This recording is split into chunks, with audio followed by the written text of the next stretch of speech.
There's a question people taking GLP-1 medications are almost always afraid to ask.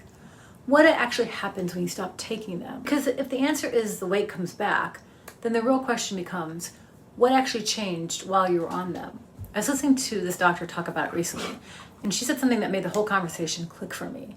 She said when people stop GLP medications and gain weight back, people act shocked. But if someone takes a blood pressure medication and never changes anything about their lifestyle, what happens when they stop the medication? Their blood pressure goes back up. Not because the medication failed, not because the person failed, but because the underlying system never changed. And weight works the same way. I think a lot of people start these medications with a very specific expectation. You take the medication, you lose the weight, eventually you stop taking it, and the weight just stays gone. Almost like the medication fixed the problem. But medications don't actually cure anything. They manage something. Blood pressure medication manages blood pressure. Cholesterol medication manages cholesterol. They help control a system. And body weight's also a system. Hormones, appetite signals, metabolism, stress, sleep, habits, environment, all interacting together.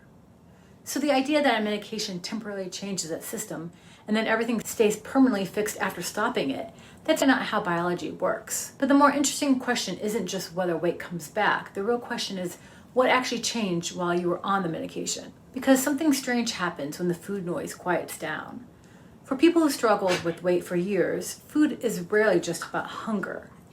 It's habits, it's emotional regulation, it's comfort, it's patterns that started decades ago. When the medication reduces appetite or food noise, suddenly there's space. And that space can feel unfamiliar. Because the patterns around food don't just disappear just because the hunger changes.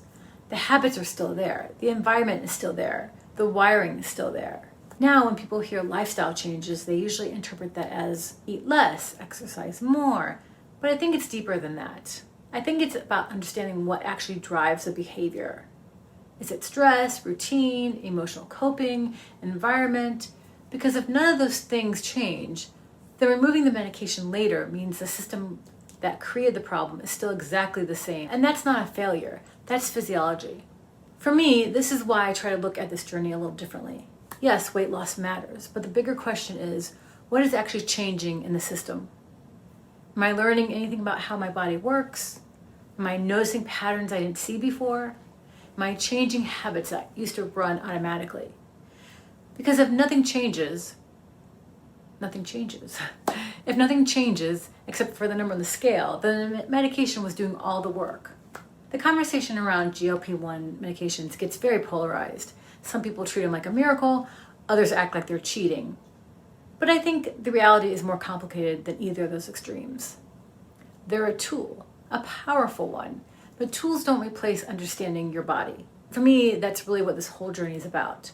Not just losing weight, but understanding what created the problem in the first place. Because that's the part that determines what happens next.